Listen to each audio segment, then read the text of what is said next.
Y en esta noche, mientras observamos el santuario desde una vista posterior, podemos ver que el altar del sacrificio se encontraba aquí primero, después era el lavacro, después entrábamos a través de las cortinas al lugar santo, vemos el pan de la mesa de los panes, vemos el candelabro y aquí vemos el altar de incienso. ¿Okay? Así que vemos que es el artículo más cercano al altar, al arca del pacto. Entonces, imaginemos que tú estás allí y tú entras y estás allí junto al frente de esa cortina y empiezas a ver el humo ascender del altar. A medida que asciende, tú te das cuenta que el humo va a pasar al otro lado de la cortina, en el lugar santísimo, ese lugar que estaba cerrado a los ojos inquisitivos, a los ojos curiosos, un lugar al cual nadie podía entrar con excepción del sumo sacerdote una vez al año. Y también sabemos que Moisés entró en el día de la inauguración. Entonces tú caes en cuenta de que esto es lo que está ocurriendo, que este humo está pasando al salón contiguo, al salón próximo, al arca del pacto donde reside la presencia misma de Dios. Entonces tú empiezas a imaginarte qué significado tiene esto, qué simbolismo tiene este humo pasando a este lugar. ¿Tendrá eso algún significado? Apocalipsis 8:4 nos dice: y de la mano del ángel subió ante Dios el humo del incienso con las oraciones de los santos. Podemos ver entonces que este humo del incienso representa las oraciones de los santos y eran ofrecidas sobre este altar. Entonces, quiero mostrarles algo que encontré bastante interesante. Cuando estaba estudiando el tema, noté que si se divide el santuario en partes iguales, casi iguales, vendría a ser 2 cuadrados. Y cada uno de ellos contiene un altar. En el primero, el altar del sacrificio, nos habla de la sangre de Cristo, representa la expiación continua. La sangre representa el valor de la muerte de Cristo como sustituto del hombre. ¿Está claro? Mientras que el otro altar nos habla acerca de el valor de los méritos de Cristo, la justicia de Cristo, esa justicia que Él nos acredita a cada uno de nosotros. El término teológico es imputar, o sea que Él pone a la cuenta del pecador sus méritos, su justicia. Entonces podemos ver claramente cómo están conectados, inclusive lo que está afuera con lo que está adentro del santuario mismo, del tabernáculo mismo. Entonces, hoy vamos a hablar acerca del altar de incienso y el texto clave para esta noche es: y lo pondrás delante del velo que está junto al arca del testimonio, delante, ¿de dónde? Del propiciatorio, que está sobre el testimonio, donde me encontraré contigo. Sabemos que el propiciatorio es la tapita, ¿cierto? El cobertor del arca del pacto. Que esos 3 elementos que tenemos afuera generalmente están adentro, ¿okay? Adentro del arca, están cubiertos por el propiciatorio. Clave, es importante entender eso para el tema de mañana, porque estaban cubiertos por el propiciatorio, que como les dije que se llamaba el propiciatorio, un término más entendible, porque no entendemos qué es eso de propiciatorio. La silla de la misericordia. El propiciatorio, la silla de la misericordia. ¿Okay? La silla de la misericordia. ¿Okay? Entonces vamos a ver por qué estaban cubiertos por la silla de la misericordia. Eso lo veremos mañana. Ahora, como cualquier otra pieza en el tabernáculo, este estaba hecho ¿de qué? ¿De qué tipo de madera? Madera de acacia. Y también estaba hecho de oro, nuevamente representando la divinidad de Cristo y la humanidad de Cristo. ¿Okay? Entonces también sabemos que el altar estaba cubierto de oro puro, por lo cual, aunque ven que el tamaño de este es mucho más pequeño que el altar del sacrificio, recuerden que este altar era bien alto. Las personas tenían, era como 7.5 pies de alto. ¿Okay? Entonces aquí tenía una tarima atrás donde el sacerdote subía a hacer su sacrificio. No es tan bajito como lo vemos aquí. Entonces, ¿puedo bajar un poquito? Sí. Entonces, aunque este es mucho más pequeño, podemos ver que el costo, el precio es mucho más alto debido a los materiales que se usaron. Estaba enchapado en oro, así le decimos en Colombia, estaba enchapado, cubierto de oro. ¿Pero qué representan las diferentes partes de este? Pues el oro, sabemos que habla de ¿qué? De divinidad, pero también habla de pureza, ¿recuerdan? Vamos a Salmos capítulo 66, verso 18, nos dice que nuestros corazones también deben de tener esa misma calidad. Si en mi corazón hubiese yo mirado la iniquidad, el Señor no me habría escuchado. Entonces está hablando de un corazón puro, que no tiene iniquidad. Así que la oración genuina es la que toca el corazón de Dios. Y hoy vamos a hablar principalmente con respecto a la oración. Un corazón que tenga rasgos tales como humildad, amor, temor de Dios y arrepentimiento genuino. Hoy vamos a usar como respuesta a un buen patrón de oración, la oración de David. Porque David sabemos que fue una persona al igual que todos nosotros y cometió grandes pecados. Pero algo especial que él tenía, que dice la Biblia, es que su corazón estaba ¿qué? Tras del corazón de Dios, ¿cierto? Entonces, podemos ver que si seguimos el patrón de oración de David, vamos por buen camino, en cuanto a tener ese corazón puro que refleje ese oro del altar de incienso. Entonces, al igual que en nuestros corazones, el altar no podía estar hecho de cualquier material. No podrían haberse encontrado un pedazo de madera o un pedazo de piedra.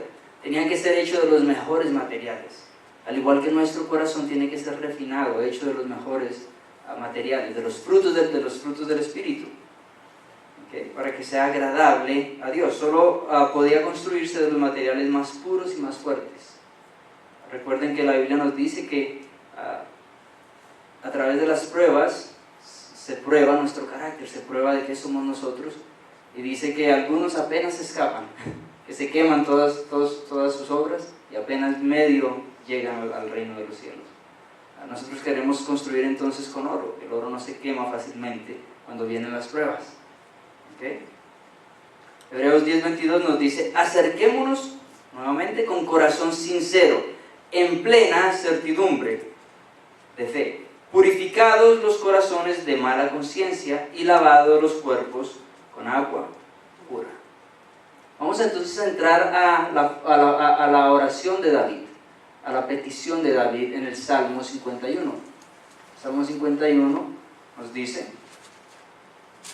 ten piedad de mí, oh Dios, conforme a tu misericordia. Conforme a la multitud de tus piedades, borra mis rebeliones. Lávame más y más de mi maldad y límpiame de mi pecado. Esta debería ser nuestra oración de cada día. Señor, lávame de mi pecado. Una vez leí que el Señor purifica nuestro corazón de la misma forma que nosotros purificamos un cuarto que está oliendo mal. Lo ventilamos, abrimos todas las ventanas y permitimos que el aire entre. Entonces Dios desea que ocurra lo mismo, sacar todo ese mal olor que tenemos nosotros, nuestro mal carácter, todos nuestros defectos, y permitir que el aire del Espíritu Santo entre y ventile cada cuarto de nuestro ser. La gracia de Dios debe limpiar cada compartimento de nuestro corazón. Debe barrer las recámaras de la mente. La imaginación debe tener temas celestiales en los cuales contemplar.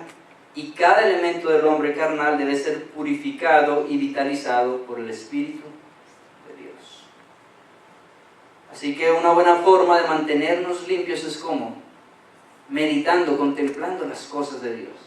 Tal vez memorizando versos bíblicos o cantando alabanzas, Por eso nos dice en Efesios, ¿cierto? Nos dice que todo el tiempo cantando himnos al Señor y dando gracias a Dios, estando en una oración continua en todo momento. El enfoque de David aquí vemos que es tener un corazón limpio, y en el próximo verso nos dice, los próximos 2 versos dice: porque yo reconozco mis rebeliones y mi pecado está siempre delante de mí. Contra ti solo he pecado y he hecho lo malo delante de tus ojos, para que sea reconocido justo en tu palabra y tenido por puro en tu juicio. Así que una oración que le agrada a Dios debe comenzar con la confesión, reconocer nuestra necesidad de Dios debido a que nosotros hemos pecado. Cuando oramos de esta manera, reconocemos que al Dios que adoramos es santo y verdadero. Cuando oramos de esta manera, reconocemos nuestra debilidad y necesidad de venir a Él. Cuando oramos de esta manera, reconocemos su gran poder y omnisciencia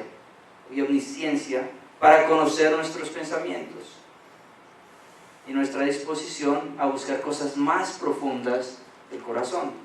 Este tipo de oración nos trae un sentido de pertenencia a un Dios santo. Muchas veces no es esto lo que nosotros pedimos en oración. Y nos ayuda a darnos cuenta de la habilidad de Dios y del poder para santificar a aquellos que se acercan a Él. ¿Puede Dios entonces limpiar todo rasgo negativo de nuestro carácter? Claro que sí. O sea que cuando nosotros decimos, así me criaron a mí, ¿esa es una excusa válida ante Dios? No. Yo he sido así por 30 años. ¿Válido? No. Dios tiene el poder de purificarnos verdaderamente. Amén. Ahora es interesante la posición del altar. ¿Dónde se encontraba el altar? Inmediatamente cerca de el propiciatorio. Entonces en Éxodo 36 nos dice: y lo pondrás delante del velo que está junto al arca del testimonio, delante del propiciatorio que está sobre el testimonio, donde me encontraré contigo. Entonces allí claramente nos está diciendo que ese es el lugar donde Dios se va a encontrar con el sacerdote, con su pueblo, también con el representante del pueblo. Así que la posición del altar aumenta su importancia. Estaba bien próximo al lugar de la presencia de Dios. Y nos mostraba la importancia entonces de la oración y la disposición de Dios a escuchar esa oración, porque dice que ese humo era ¿qué? Agradable a Él. Entonces Dios está bien dispuesto a escuchar nuestras oraciones. ¿Estamos nosotros igualmente dispuestos a presentar nuestras oraciones como lo decía ayer? Entonces fue colocado justo enfrente del velo que separaba el lugar santo del lugar santísimo. ¿Y recuerdan lo que significaba el velo? Lo vimos brevemente. Separación entre Dios y el hombre. ¿Okay? El velo significaba separación entre Dios y el hombre. Era el obstáculo que no permitía que viesen a Dios. Por eso fue rasgado tras la muerte de Cristo Jesús, porque ahora tenemos acceso directo al trono de la gracia. ¿Okay? Entonces esto enseñaba al pueblo de Dios que el humo iba hacia arriba, a ofrecer el incienso de oración hacia el trono, el verdadero trono de Dios que se encontraba arriba en los cielos. ¿Okay? Aunque invisible para el ojo humano, Dios todavía ve y escucha cada oración cuando pasa al lugar santísimo. Dios escucha cada una de nuestras oraciones. Es por medio de la oración que entramos a la presencia de Dios, de un Dios misericordioso, ante el propiciatorio, que se llama la silla de la misericordia, que está sobre el arca del testimonio. Entonces es por la oración que nos volvemos en participantes de las promesas de Dios. Y la oración nos lleva a la comunión con Dios y su presencia. Pero el asunto es que vemos que la verdadera oración es una oración que proviene ¿de dónde? De un corazón sincero. Y es ayudada, como vimos ayer, por el Espíritu Santo. Okay. Salmo 51, versos 5 y 7 continúan diciendo: he aquí, en maldad he sido formado, y en pecado me concibió mi madre. He aquí, tú amas la verdad en lo íntimo, y en lo secreto me has hecho comprender sabiduría. Purifícame con hisopo y seré limpio. Lávame y seré más blanco que la nieve. Entonces vemos que David se regocijaba ¿en qué? En la pureza de corazón, no en el pecado. Él cometió pecado, pero no era eso su deleite. Entonces lo que David quiere es un corazón puro. Y necesitamos entender que cuando vivimos los principios de la Biblia, no seremos débiles ante el poder del mal. Cuando vivimos los principios de la vida, nos vamos fortaleciendo ante el poder del enemigo. Así que al igual que David, nosotros también podemos estar seguros de que si le pedimos a Dios que nos perdone, se nos otorga el perdón. Ahora bien, hay ciertas cosas que a través de nuestra vida han logrado tener un afianzamiento en nuestra mente, un agarre en nuestra mente. Lo llamamos hábitos. Algunos son hábitos positivos, algunos son hábitos negativos. Y estos hábitos son, psicológicamente, en el cerebro, funcionan como carreteras. ¿Okay? Entonces, por ejemplo, la 285 aquí en Nuevo México es tiene bastante vehículos, ¿no? Bastante tráfico. Siempre están. Entonces, eso ocurre en nuestra mente. Cuando vamos a esas acciones, esa carretera es constantemente traficada y se crea un highway en nuestra mente. ¿Okay? Se crea una carretera, una avenida en nuestra mente. La única forma de romper esas carreteras es no usándolas. ¿Y qué pasa cuando anteriormente había un lugar donde pasaba siempre el pastor con las vacas y esto? Se hacía el paso, ¿cierto? Pero si eventualmente ellos no dejaban de pasar por allí, después otra vez empezaba a crecer la vegetación, se cerraba eso. ¿Okay? Entonces eso es lo que nosotros debemos hacer, abandonar eso y formar otras avenidas más saludables. Si mientras tanto, si anteriormente teníamos tal vez problemas con el alcohol, entonces debemos desarrollar algo que nos aleje de eso. ¿Okay? Otra avenida que se forme en nuestra mente. Me gusta esta cita, dice: nada ejerce un poder tan poderoso que tenga tal impacto en nuestras vidas, o sea, ningún hábito, como las verdades que solo se encuentran en Jesucristo. O sea que sin importar cualquier hábito que hayamos tenido en el pasado, Cristo es más poderoso para librarnos de ellos. Nada puede tener más influencia en nuestra vida que el poder de Dios. ¿Acaso cualquier hábito es más poderoso que Dios? No. Ni todos los hábitos juntos son más poderosos que Dios.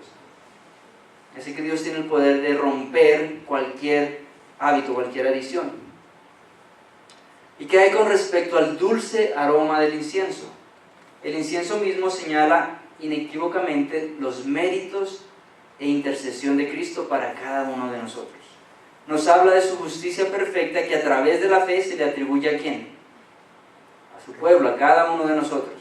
Por eso es un dulce aroma para Dios. Segunda de Corintios 2, 14 y 15 nos dice: mas a Dios gracias, el cual nos lleva siempre en triunfo con Cristo Jesús, y por medio de nosotros manifiesta en todo lugar el olor de su conocimiento. Porque para Dios somos grato olor de Cristo en los que se salvan. ¿Ven? Entonces, a través del aroma que nosotros mostramos al mundo, dice que somos grato olor de Cristo en los que se salvan. ¿Y a qué hueles tú hoy? Y no me refiero a que saliste del trabajo y no tuviste tiempo de darte una ducha. Espiritualmente, ¿a qué hueles tú hoy? ¿Puede el mundo oler que tú tienes una relación con Dios? ¿Puede oler ese aroma dulce del incienso? ¿O será que el mundo huele como huele el resto del mundo? O tal vez hueles a azufre. ¿A qué hueles tú cuando el mundo te observa?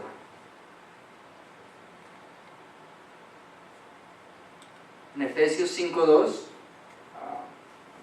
antes de eso, en Efesios 5.2 nos dice: y andad en amor como también Cristo nos amó y se entregó a sí mismo por nosotros, ofrenda y sacrificio a Dios en olor fragante. Entonces aquí nos muestra la forma en la cual nosotros somos un olor fragante a Dios. ¿Cómo es eso?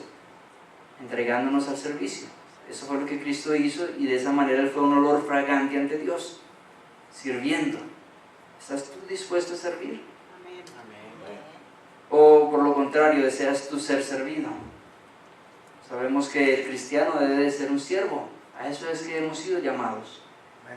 Entonces debemos saber que cuando oramos, alabamos o servimos con nuestro corazón a Dios, gracias a la justicia de Cristo, no nuestros méritos, y la obra del Espíritu Santo, entonces nuestras oraciones son dulces para Él. Son escuchadas y respondidas por este Dios de amor, que es el Dios al cual adoramos. Apocalipsis 8, versos 3 y 4 nos dice: otro ángel vino entonces y se paró ante el altar, con un incensario de oro, y se le dio mucho incienso para añadirlo a las oraciones de todos los santos, sobre el altar de oro que estaba delante del trono. Y de la mano del ángel subió a la presencia de Dios el humo del incienso con las oraciones de los santos. Podemos ver entonces que el humo llevaba ¿qué? Las oraciones de los santos junto con él, así que representa, es un símbolo de nuestras oraciones. Lucas capítulo 1 verso 10 nos dice que cuando el sacerdote venía en la mañana y en la tarde a ofrecer el incienso, durante ese tiempo la gente permanecía orando. Mientras el sacerdote ministraba aquí, la gente permanecía afuera orando. Eso lo vemos cuando el padre de Juan el Bautista estaba allí. Lucas 1:10 nos dice: entonces tomó Aarón el incensario como Moisés. Es la próxima cita. Entonces tomó Aarón el incensario como Moisés dijo, y corrió en medio de la congregación, y he aquí que la mortandad había comenzado en el pueblo, y él puso incienso e hizo expiación por el pueblo. Aquí nos está hablando de un concepto interesante. Yo no había caído en cuenta que el altar servía como expiación. Nosotros entendemos expiación solamente la sangre, ¿cierto? Pero recuerden que este altar también se derramaba sangre sobre los cuernos que tenía aquí. ¿Okay? Vamos a ver un poquito más adelante. Entonces ese concepto me llamó bastante la atención, que también servía como expiación por el pueblo. ¿Okay? Este es el texto que nos está diciendo. Y toda la multitud del pueblo estaba afuera orando a la hora del incienso. ¿Ven? Entonces, con su rostro dirigido hacia el arca, hacia el trono de Dios, el sacerdote miraba por la fe al propiciatorio. Él no lo podía ver porque estaba cubierto. La silla de la misericordia estaba cubierta, ni siquiera el sacerdote podía, solamente el sumo sacerdote. Y su fe se apoyaba en los méritos del Salvador prefigurados en el sacrificio que se hacía en este altar, en el altar de sacrificio. Éxodo 37 nos dice: y Aarón quemará incienso aromático sobre él. Cada mañana, cuando aliste las lámparas, lo quemará. Lo interesante aquí es que el servicio del incienso se hacía en conexión con el de las lámparas. ¿Okay? Y para mí esto sugiere que recibimos luz para nuestras oraciones a través de la lectura de la palabra de Dios. Recuerden que la palabra de Dios dice que lumbrera es la palabra de Dios a nuestro camino. ¿Okay? Entonces esta luz es más significativa cuando está unida a nuestras oraciones, la palabra unida a nuestras oraciones. Cuando hablamos a Dios para que Él sea nuestro guía a medida que seguimos la guía, la Biblia, que Él nos ha dejado, su santa palabra y su santo Espíritu. Salmos 32:5 nos dice: mi pecado te declaré y no encubrí mi iniquidad. Dije, confesaré mis transgresiones a Jehová, y tú perdonaste la maldad de mi pecado. Ahora David sabe que su renovación proviene ¿de qué? ¿De sus propias acciones? ¿De ganarse mérito delante de Dios? No. Proviene del perdón de Dios. El pecado que hizo David fue grande, fue muy grande. Violó a una mujer, él asesinó al esposo de esa misma mujer. Después hizo un censo y muchos en el pueblo de Israel murieron por causa de él. Y sin embargo seguía siendo el hombre tras el corazón de Dios. ¿Por qué? Porque aunque él falló como ser humano, como todos nosotros fallamos, él siempre corría a los pies de Dios para pedir perdón.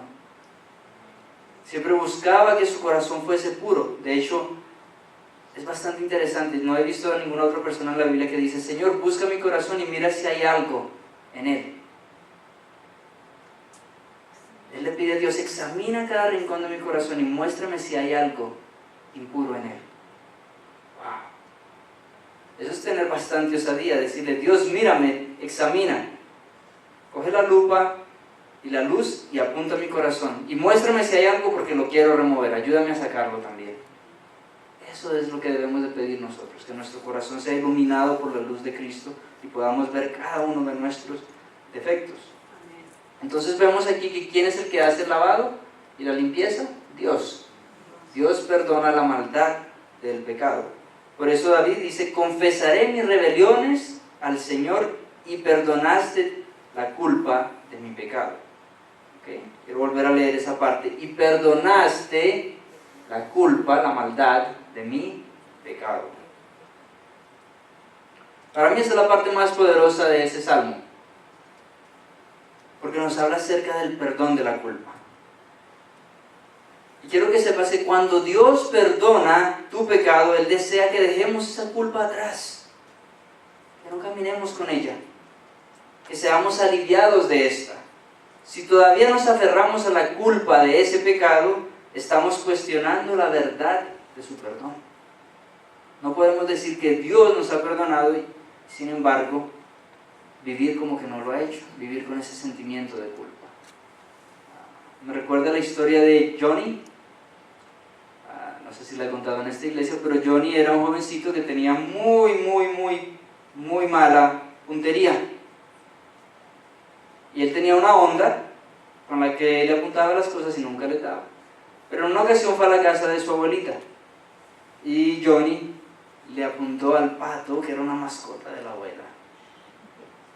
Y lo behold, este día sí le dio en la cabeza al pato y lo mató. Entonces rápidamente él fue, hizo un hoyo en el patio y lo enterró. Para su sorpresa, su hermana mayor estaba viendo.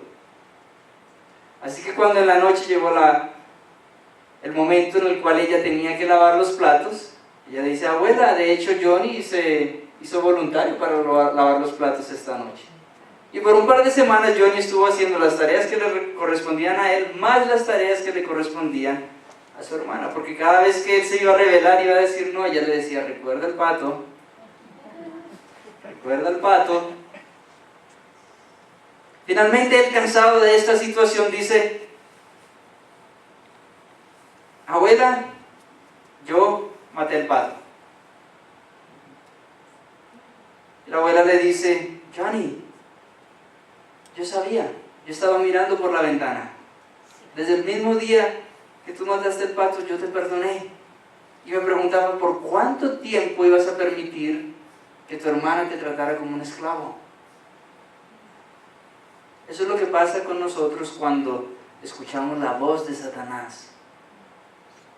Porque por un lado, Satanás nos dice, tú eres culpable, y por otro lado Dios nos dice, tú has sido perdonado, tú pediste perdón. ¿Cuál voz tú decides escuchar? ¿La voz del acusador, de la hermana de Johnny?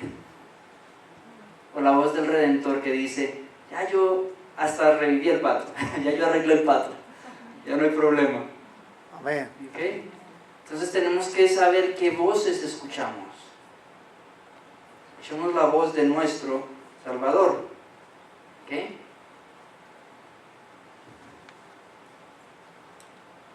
Esta es la razón por la cual la confesión es tan importante para nosotros. Jesús sabe lo que hicimos, ¿o no?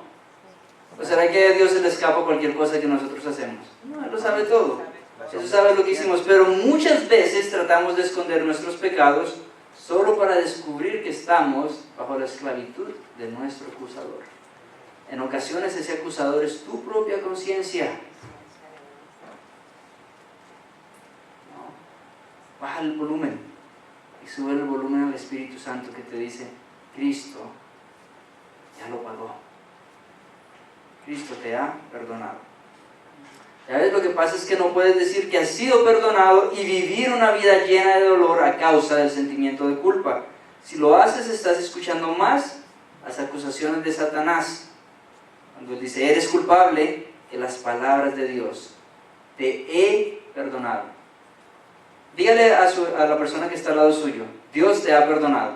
Volteen, dígaselo, Dios te ha perdonado. Dios nos ha perdonado. Dios te ha perdonado, hermano. ¿Lo creen? Dios nos ha perdonado. Amén. Amén. Dios los ha perdonado. Si ustedes lo confiesan, Dios los ha perdonado. Amén. ¿Ok? Ahora vamos entonces a hablar con respecto a los cuernos del altar. Vamos a hablar con respecto a estos cuernos. ¿Qué significaban estos cuernos y cuándo ellos eran usados? Ellos no eran solamente de decoración, como parece ser.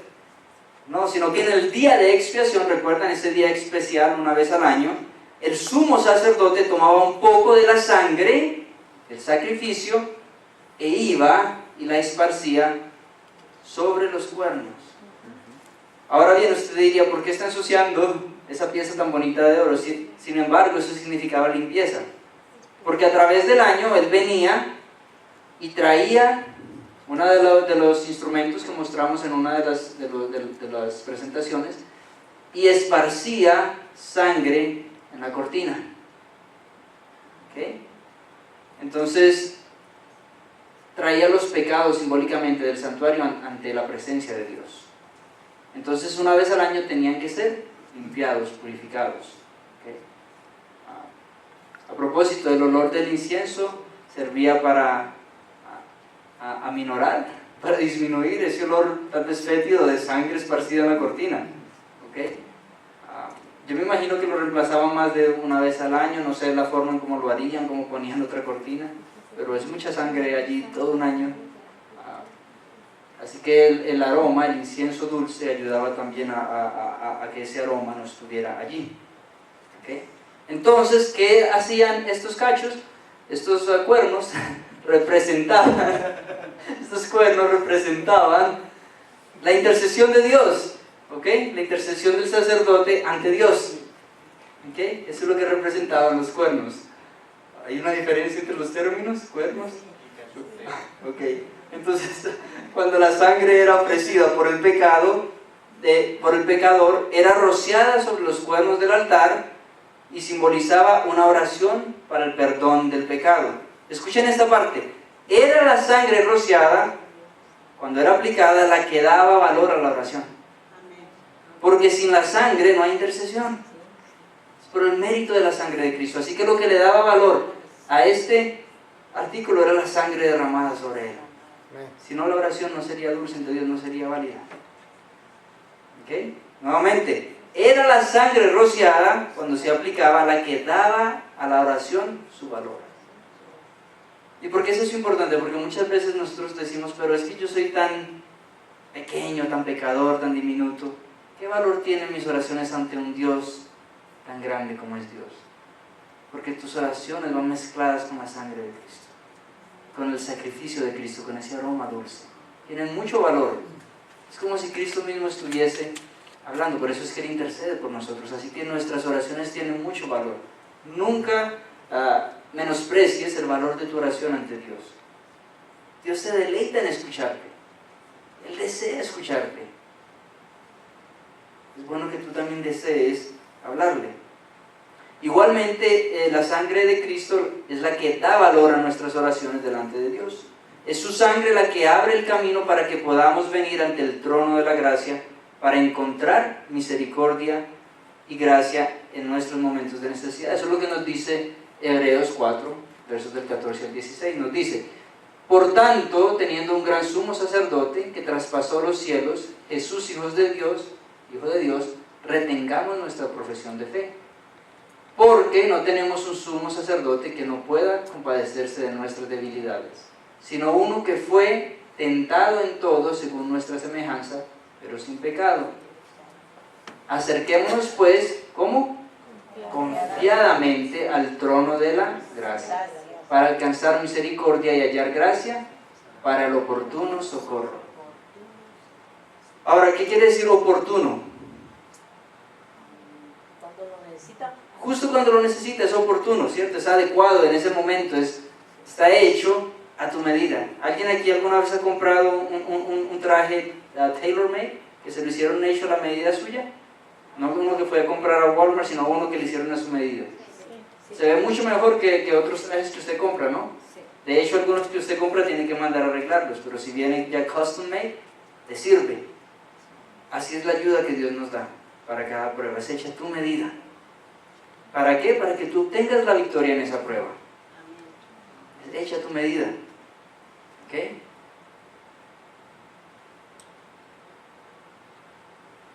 Jesús es ese sumo sacerdote y su sangre le da el poder a nuestras oraciones. Los cuernos, lo dije bien esta vez, ¿cierto? Los cuernos son símbolos de este poder, así que hay poder ascendiendo. ¿Recuerdan que en el Antiguo Testamento, en muchos de los libros proféticos, que representaban los cuernos? Los reinos. Poder, reinos, poder. ¿Okay? Entonces esto representa el poder de la oración. ¿Ok? El poder de la oración. Y del altar de Dios viene también poder descendiendo para hacernos lo que Él desea que nosotros seamos. Poder para ayudarnos en tiempos de tentación. Poder para que obtengamos la victoria en cada prueba. Poder en el momento oportuno. ¿Okay? Entonces, cuando oramos con ese poder que proviene del Espíritu Santo, Dios nos muestra su gloria, nos bendice con sus dones y nos llena con su poder. Así que los cuernos nos hablan del poder de la oración. ¿Crees tú en el poder de la oración? Amén. Amén. Amén. En Estados Unidos uno de los sermones más famosos se llama Sinners in the Hands of an Angry God. Los pecadores en las manos de un Dios enojado. Pero cuando nosotros venimos al santuario vemos algo diferente. Vemos a los pecadores en las manos de un Dios misericordioso. De un Dios que se sienta en su trono a juzgar con misericordia, sobre la silla de la misericordia. ¿Okay? Si Dios va a traer juicio, eso no, ¿recuerdan cómo vimos en estos días el talento? ¿Okay? El peso del talento, el granizo de un talento. La ira de Dios es grande, pero Dios tiene mucha misericordia, desea que todos nos salvemos, que nadie perezca. Así que somos pecadores en las manos de un Dios misericordioso. ¿Cómo puede uno no amar a un Dios de esa manera? Cuando a muchos de nosotros se nos enseña que Dios está desde el cielo observando todo lo que uno hace, listo para darle látigo, listo para juzgarlo a uno. No sé si a usted alguna vez le han enseñado eso, que Dios está allí observando todo para castigarlo, que usted tiene que obedecer todo, sabiendo que Dios es un Dios que busca darnos gracia y amor.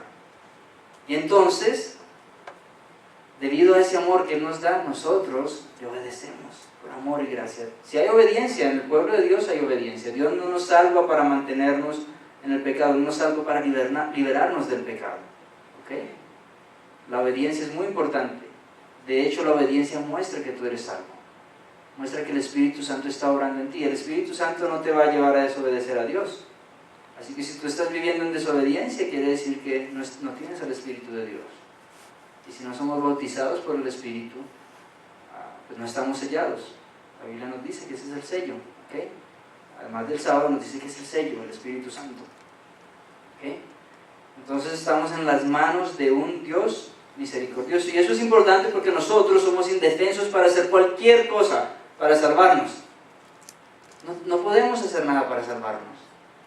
No podemos acumular un montón de méritos y decir, por estos méritos me voy a salvar. Somos incapaces inclusive de lograr hasta cambios pequeños. Si no hablemos de nuestras relaciones, lo difícil que son las relaciones entre padres e hijos, entre esposos, entre familiares. Es difícil. Y esas son las personas que nosotros queremos tener buenas relaciones. ¿Okay? Pero Dios nos ayuda. Si estamos dispuestos a hacer su voluntad, Él nos dará todo su poder, todas sus fuerzas para hacerlo. Cuando pienso en nuestras oraciones, veo que implican por lo menos dos experiencias importantes en nuestro caminar diario con Dios. Debemos morir a nosotros mismos. Yo me he dado cuenta que ese concepto de morir a diario es un concepto bastante difícil para la mente humana. ¿Qué es eso de morir a diario? Morir a los deseos de la carne, eso es. ¿Okay? No es que tú tienes que morir todos los días. Morir a los deseos de la carne. Cuando tú entiendes eso y cuando tú lo internalizas, encuentras que morir todos los días, sin duda, es una de las experiencias, de las mejores experiencias, porque es una experiencia que te prepara para tener la victoria a través del día. Cuando tú en la mañana haces esa decisión, Señor, no quiero ser yo, Hoy, como siempre he sido, quiero que tú vivas a través de mí. Entonces tú te estás habilitando para tener victoria en ese día. De hecho, hasta la misma lógica lo dice. ¿Quién es más fuerte, una persona o dos? Y ahora si esa otra persona que está a tu lado, que tú le has permitido venir a ti, es Dios, es mucho más poderoso. ¿Okay? Así que debemos de morir a nosotros y permitir que Él viva en nosotros. Apocalipsis 22:14 nos dice: bienaventurados los que lavan sus ropas para tener derecho al árbol de la vida y para entrar por las puertas de la ciudad. Así que debemos de pedirle a Dios que nos haga ¿qué? Que nos limpie, que lave nuestras ropas. Debemos pedirle a Dios con un corazón limpio y pedirle que nos dé su fuerza para obedecer y caminar en sus pasos. David, continuando, nos dice: crea en mí, oh Dios, un corazón limpio y renueva un espíritu recto dentro de mí. Así que debemos de pedirle esto a Dios, que nos renueve el corazón, que permita que moramos diariamente para vivir para Él. Pero ¿qué pasa si nosotros pecamos? Ya entonces fallamos y pecamos como cristianos. Ya no hay más perdón para nosotros. Perdón. Primero de Juan 1:9 nos dice: si confesamos nuestros pecados, Él es fiel y justo para perdonar nuestros pecados y limpiarnos de toda maldad e injusticia.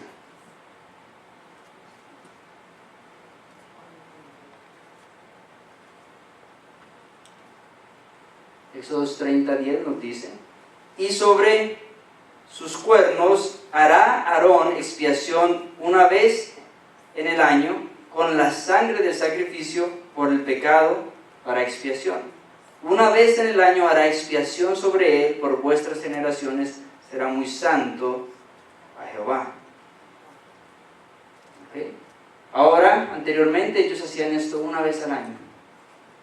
Hoy tú tienes acceso a Dios todos los días de tu vida. Amén. Y la pregunta es: ¿valoramos nosotros ese acceso que tenemos ante el trono de la gracia? ¿Valoramos esa comunión directa que tenemos con Dios? ¿O lo damos por sentado, lo damos por hecho? A menudo, tristemente, ignoramos este precioso privilegio. En el jardín de Getsemaní, Jesús advirtió a sus discípulos. Marcos 14:38 dice: velad y orad, para que no entréis en tentación.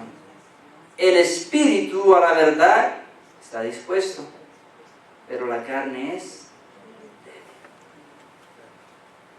El espíritu a la verdad está dispuesto, pero la carne es débil. Es por eso que creo que el altar del incienso es el mueble más importante en el lugar santo.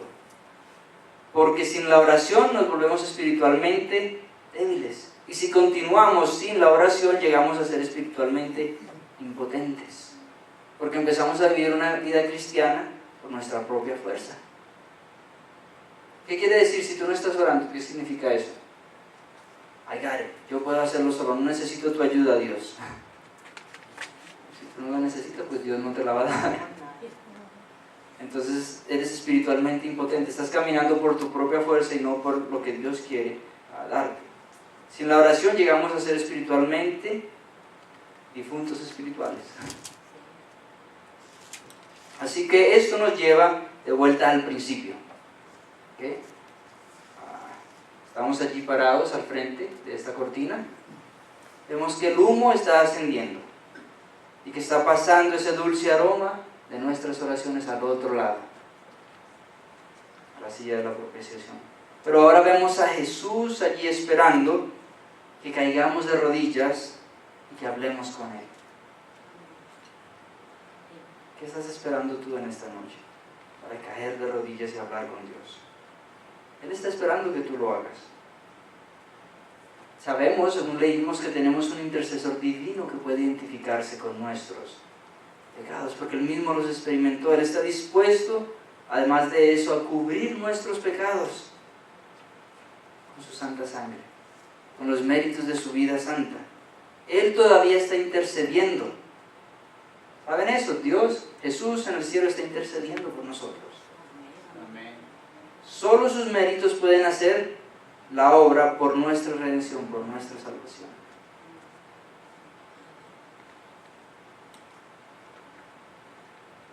Espero que ahora entonces podamos ver la importancia de estos 3 artículos del santuario.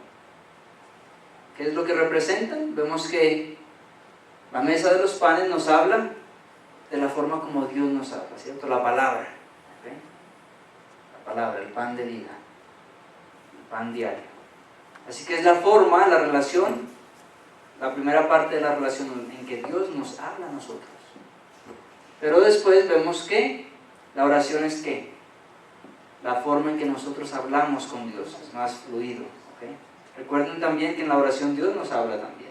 A veces nosotros hacemos mucho hablar y no escuchamos la respuesta. Le pedimos respuesta y no hacemos sino hablar. Haz una pausa y escucha lo que Él te dice. Dios te habla a través de la palabra, a través de su espíritu. Él te habla cuando tú oras. Y finalmente el candelabro nos habla de ¿qué? Del caminar con Dios, de dejar que esa luz brille. Así que esto es una relación completa. Dios nos habla, nosotros hablamos con Dios y caminamos juntos dejando esa luz brillar. Así que cuando tú tienes estas prácticas, en otras palabras, es estudiar la palabra, orar y testificar. Las prácticas que todo cristiano debe estar haciendo para ser un cristiano saludable. Y al tú hacer esas prácticas estás estrechando, estás forjando una relación más profunda con Dios. ¿Por qué entonces es que Dios nos manda a testificar? Porque es un beneficio para nosotros, porque nos trae más cerca de Él. A medida que tú compartes con otras personas, las personas te hacen preguntas, ya sean doctrinales o de tu experiencia personal con Dios, tú creces. A medida que tú hablas con Dios, tú creces porque tú conoces más la mente de Dios. Y a medida que tú lees su palabra, tú creces en conocimiento de Dios, porque allí es donde se nos revela el carácter de Dios, su carácter de amor. Así que estos 3 elementos nos hablan de ¿qué? Del crecimiento en nuestra relación con Dios. Porque entendemos que lo que Cristo ha hecho, que Él es el pan de vida, que nos alimenta a diario en nuestro caminar, por eso es que lo adoramos. Porque entendemos lo que Cristo ha hecho, Él es la luz que vino al mundo a iluminar la oscuridad, por eso le adoramos. Porque entendemos lo que Cristo ha hecho, Él es la sangre derramada sobre esos cuernos y el intercesor que le adoramos. Así que podemos ver que aquí también está el ministerio de Cristo, en el lugar santo. ¿Pueden ver cómo todo se empieza a unir ahora? Entonces vemos que es nuestra relación, nuestras disciplinas espirituales y el ministerio de Cristo, se ve todo allí, en el lugar santo. Por estas razones es que debemos adorar a Dios, por lo que Él es. Un Dios amoroso, un Dios que nos creó, un Dios que a pesar que nosotros nos rebelamos, Él vino a buscarnos y nos redimió. Así que le pertenecemos a Dios tanto por creación como por redención. Y por eso debemos de adorarlo. Porque es un Dios que no lo vio por algo muy bajo, el dejar su trono para venir a ser coronado en la cruz por nuestros pecados. Un Dios que dejó el lugar más elevado para ser elevado en una cruz y entonces atraer todo el mundo así. Un Dios que dejó su trono de gloria para venir a tomar un cuerpo humano y estar en medio de nosotros, para identificarse con cada uno de nosotros y poder interceder, porque Él experimentó cada una de estas cosas. Ya lo hablamos eso en uno de los temas anteriores. Así que volvemos nuevamente al propósito del santuario. ¿Cuál era? Y me harán un santuario para que yo habite en medio de ellos. Dios desea habitar no solamente en medio de este lugar, sino en el centro de tu corazón. Amén. ¿Deseas tú en esta noche abrir tu corazón a Dios a través de la oración? Amén. Él te está invitando hoy a que te pongas de rodillas y confieses: Señor, tal vez no he vivido una vida que te dé gloria, una vida digna de ti, pero hoy quiero entregarte lo que soy. Quiero que tú tomes estos vasos, que tal vez estos trapos, que tal vez no cuenten por mucho, y me des ese valor que tú quieres darme. Porque yo he sido hecho a tu imagen y semejanza. Amén. Y no solo eso, sino que soy tan valioso que tú diste tu vida por mí. Gracias, Señor, por el valor que tú le das a mi vida, haciéndome a tu imagen y semejanza, muriendo por mí. Vamos entonces a ponernos de rodillas y a dar gracias a Dios y a pedir a Dios, a confesar.